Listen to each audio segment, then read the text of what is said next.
परिचय? मी गणेश पिलाजी वरठी, मी प्रभाग क्रमांक 9 मध्ये राहतो, अर्जुन नगर येथे राहतो.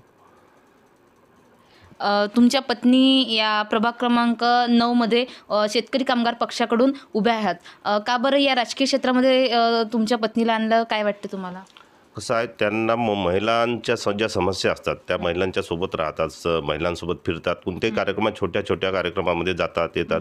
त्यांना महिलांच्या प्रश्नाची जाणीव आहे किंवा आपल्या प्रभागातल्या प्रश्नाची जाणीव आहे.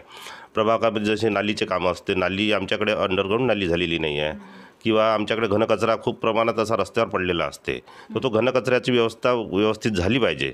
आणि ते झाडू रस्त्यावर खूप म्हणजे गड्डे पडलेले आहेत. त्या आमच्या रस्ता म्हणजे सर्वात प्रथम असं म्हणायला हरकत नाही की काटोल शहरातील सर्वात मागासलेला प्रभाग म्हणजे अर्जुन नगर भाग हा खूप विकासाच्या पासून दूर असलेला भाग आहे. इथं कोणत्याही प्रकारचे विकासाचे कामं केलेले नाही आहे.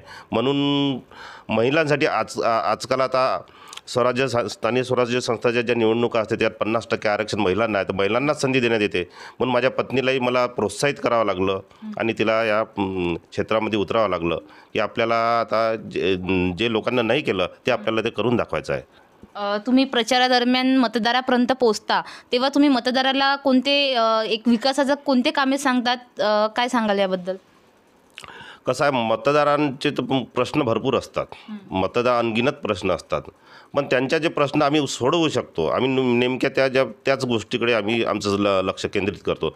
जसे की आता सर्वात महत्त्वाचा घाणीचा प्रश्न आता मी तुमच्यासमोर मांडलेलाच आहे, नाल्याचा प्रश्न मांडलेलाच आहे. त्याच्या व्यतिरिक्त जसे नगर परिषद शाळा आहे, इथची मुलं काही जात नाही, त्या शाळेत कसे जाता येईल, कसे काही मुलं घरी राहतात, त्यांची व्यवस्था कशी करता येईल, त्यांचं शिक्षणाचं दर्जा सुधारला पाहिजे, त्यासाठी आम्ही काय करता येईल आम्हाला.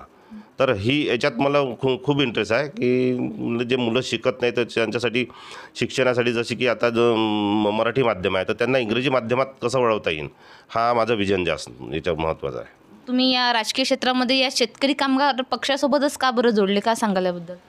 मला त्यांचे विचार जोडले म्हणून मी पक्षाशी एकनिष्ठ राहिलो. मला पक्षाचे विचार जोडले म्हणून मी त्या पक्षाला तिकीट मागितली आणि मला त्यांनी तिकीट दिली, म्हणून मी त्या पक्षाची उमेदवारी मिळाली. तुम्ही या नगर परिषद निवडणुकीच्या अनुषंगाने तुमच्या प्रभागातील नागरिकांना काय संदेश द्याल? मी या नागरिकांना हा संदेश देईन, तुम्ही आजपर्यंत बऱ्याचशा लोकांना संधी दिली आहे, एक संधी आम्हाला द्या, आम्हालाही तुमच्या सेवेची संधी द्या. आम्ही तुमच्या सेवेचं सोनं करून दाखवू आणि या प्रभागात जे कोणं नाही केलं ते आम्ही ते करून दाखवू तुम्हाला. आम्ही जे तुमच्या याच्या उतरलो नाही, तुमच्या चांगल्या कामात हे नाही झालो, तर आम्हाला तुम्ही जे शिक्षा द्याल ते आम्ही मान्य करू. प्रमिलाताई, मला सांगा, तुम्ही मागील काही वर्षापासून तुमच्या या अर्जुन नगरच्या विकासाबद्दल काय सांगाल? जे प्रतिनिधी तुमच्या या प्रभागामध्ये होते त्यांच्या कामाबद्दल काय सांगाल?